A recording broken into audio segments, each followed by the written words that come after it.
Carta 32.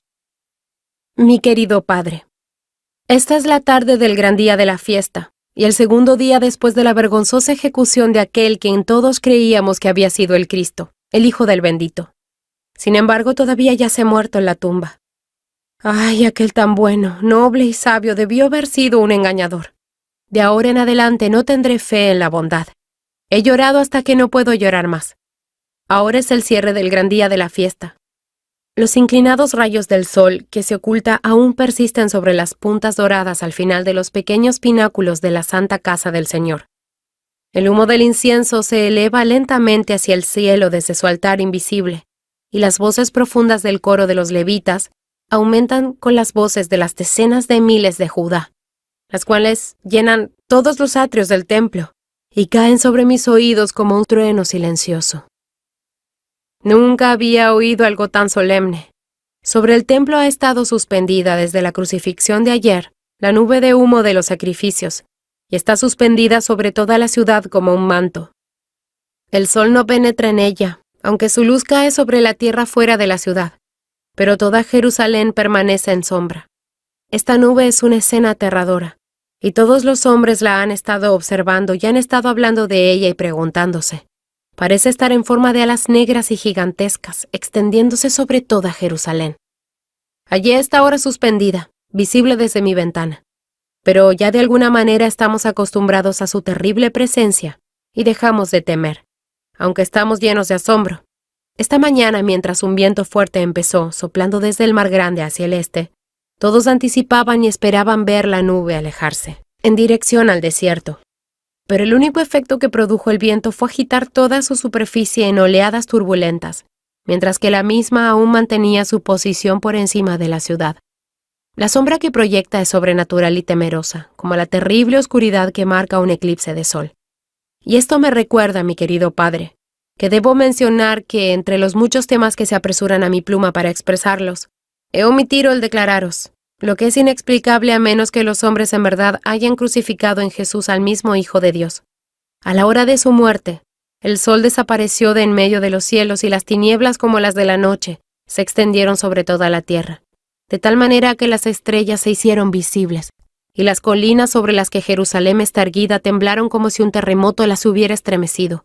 Muchas casas se desplomaron, y el lugar donde entierran a los muertos fuera de la ciudad, la tierra y las rocas se partieron, las tumbas se abrieron, y muchos cuerpos de los muertos fueron arrojados a la superficie y expuestos a los ojos de todos. Estos cuerpos han permanecido tendidos todo el día de hoy, pues los judíos no se atreven a tocarlos para volver a enterrarlos por temor a ser contaminados. Todo esto es temeroso e inexplicable. También se sabe que cuando Jesús expiró, el velo del templo se rasgó en dos, y expuso el lugar santísimo a la vista común de todos. El fin de estas cosas es conocido solo por el Dios de Abraham.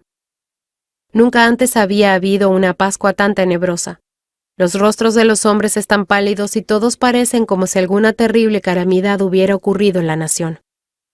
Mi última carta, querido padre, terminó con la culminación de la audiencia de Jesús ante Caifás. Custodiado por Emilio, quien fue su verdadero amigo hasta el final, fue guiado a la casa de Pilato. Las puertas del pretorio fueron cerradas por los guardias romanos, mientras la turbulenta muchedumbre avanzaba, pues Pilato creía que los judíos se hallaban en rebelión, y estaba preparado para defender su palacio, pues son tan pocas las tropas que están con él en la ciudad que por algunas semanas solamente se ha dicho que tiene poder sin realmente tenerlo. Más cuando Emilio explicó al capitán de la guardia que los judíos querían acusar a Jesús, el Nazareno, de sedición ante el procurador. Fue admitido junto con los principales hombres de la ciudad en el patio exterior de Antíoco, y a su llamado, Pilato se acercó a ellos. Cuando vio la vasta muchedumbre de gente con Caifás y los principales sacerdotes y muchos saduceos ricos, con los principales hombres de Jerusalén al frente, y Jesús atado y desfigurado por los insultos que había padecido, y Emilio y sus pocos soldados que lo rodeaban con sus lanzas protectoras, y oyó las fuertes voces de la multitud, como lobos aullando por la sangre de un cordero indefenso. Se quedó asombrado por unos instantes, observando la escena. ¿Qué significa esto, Emilio?, le preguntó al joven jefe. ¿Quién es este cautivo? Es Jesús, llamado el Cristo, mi señor, el profeta de Galilea. Los judíos desean su muerte acusándolo de blasfemar a su Dios, No me interesa su religión ni la adoración a su Dios. Que ellos lo juzguen a su manera, dijo Pilato con indiferencia y con desprecio. Pero, excelentísimo romano, dijo Caifás, avanzando hacia el pórtico en el que se encontraba el procurador.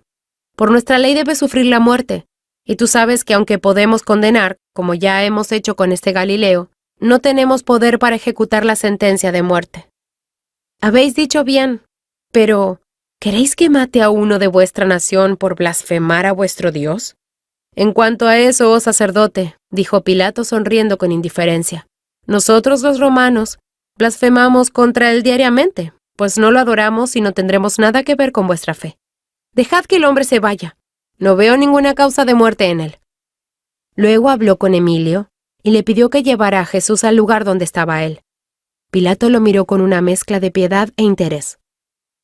Después de observarlo por un momento, se volvió hacia uno de sus oficiales y dijo aparte: «Una forma divina y propia de Apolo, o de cualquiera de los dioses mayores. Su aspecto es como el de un héroe, juro por los dioses. El cincel de Praxíteles, o el de Fidias, nunca trazaron los contornos de sus extremidades y cuello como estos.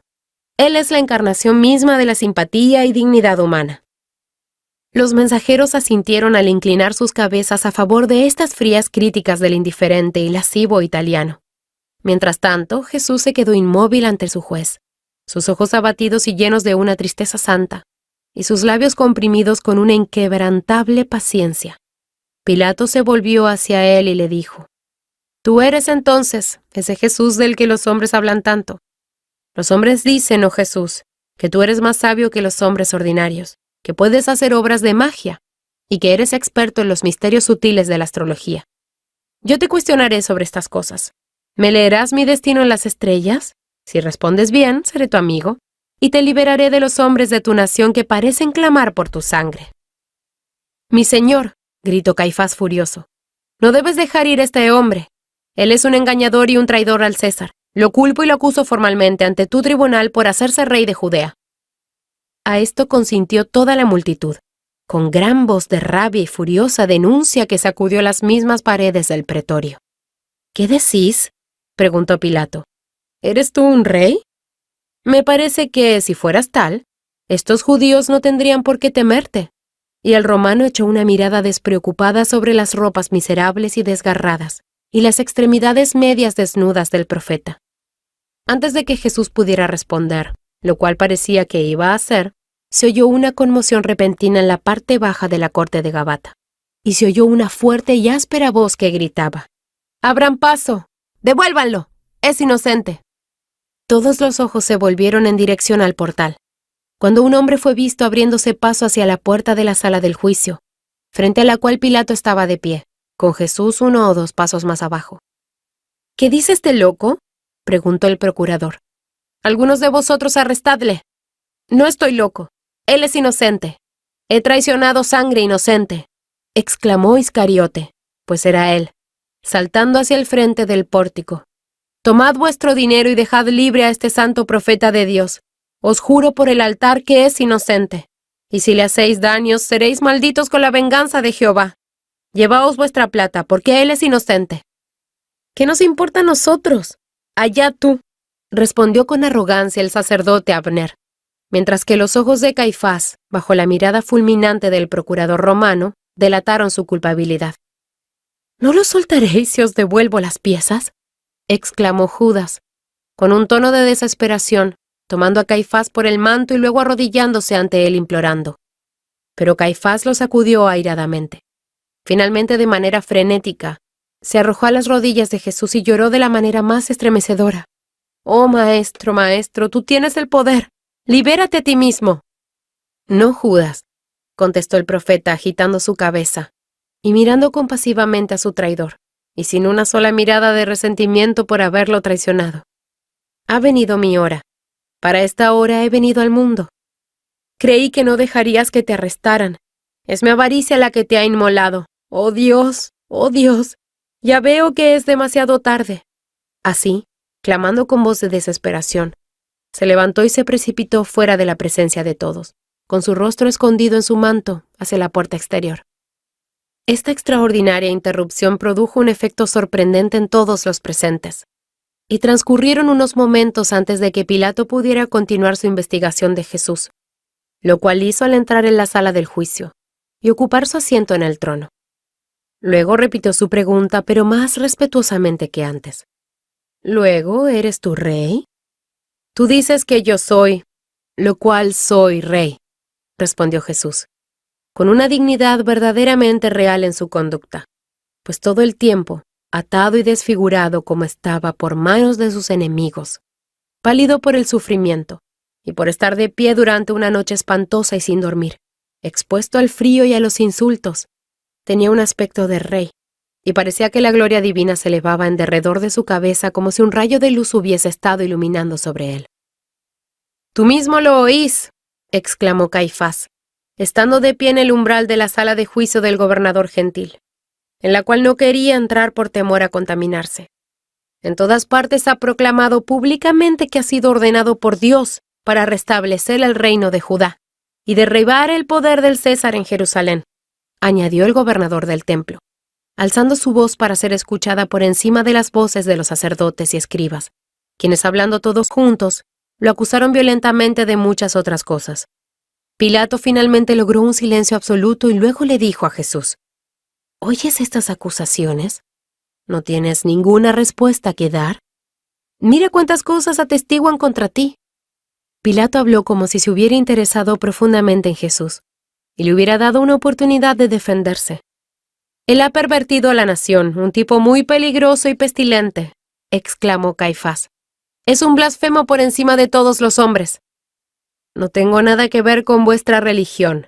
Si ha blasfemado a vuestros dioses, tomadle y juzgadle según vuestras leyes», contestó Pilato. «Sabéis, noble romano, que no tenemos poder para ejecutar hasta la muerte. Por eso lo acusamos ante ti. Yo no soy judío, sacerdote.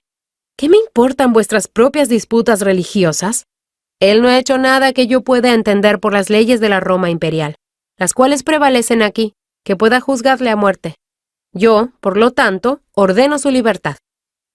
Ante esto los judíos elevaron un grito entremezclado de furia y venganza.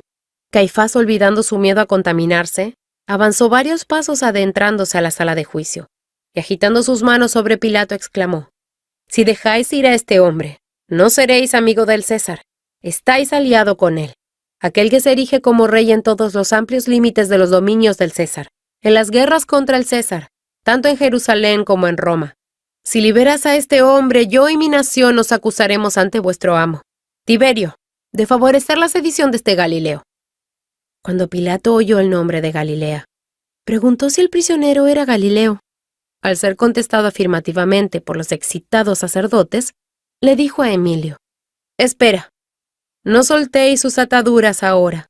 Herodes, el tetrarca de Galilea, subió anoche a la fiesta de la Pascua del dios hebreo, y está ahora en el antiguo palacio macabeo con su séquito.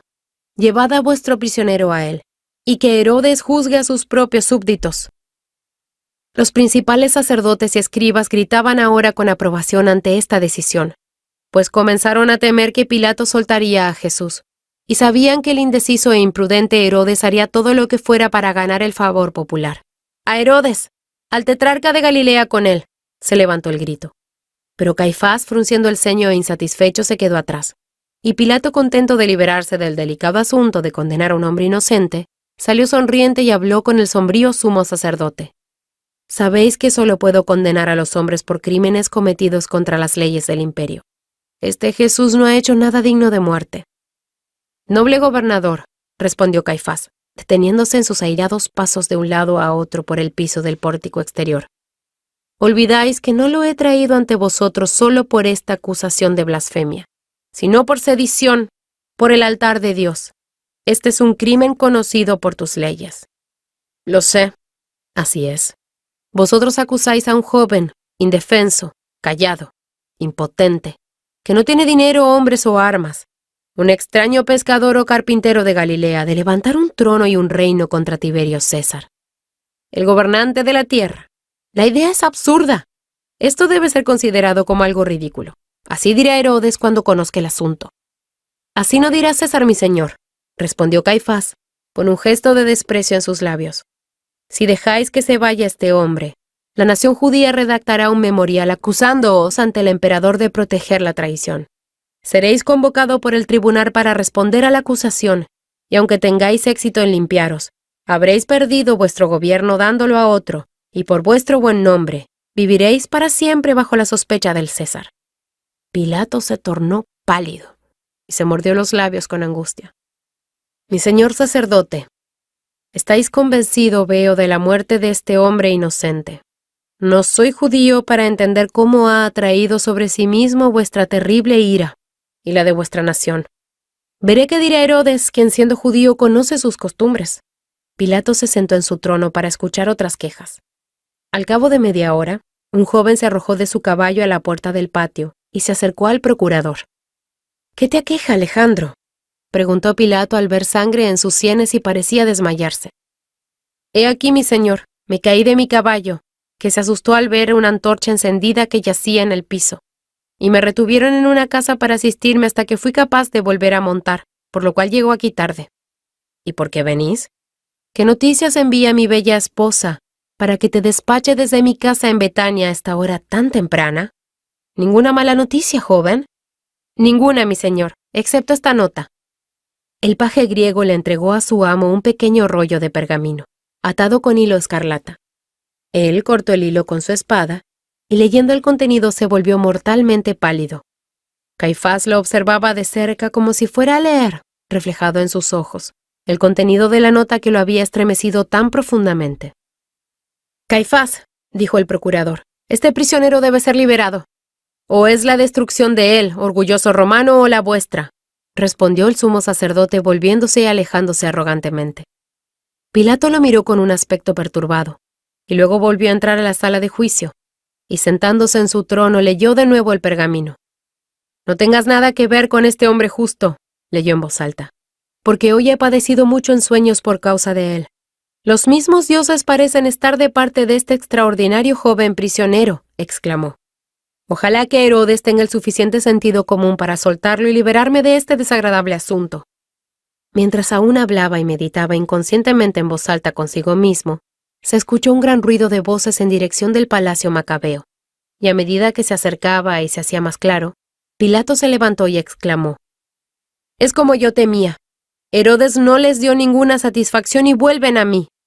Oh, que los dioses me den sabiduría y valor para esta hora de prueba, para que no condene a los inocentes, ni me ponga en el poder de una acusación al César por parte de estos perversos judíos». En este momento la multitud, incrementada en número y en rencor, volvió a aparecer, llevando a Jesús delante de ellos. Esta vez estaba solo, ya que Emilio había sido separado de él en el palacio e impedido por la multitud de acercarse a él.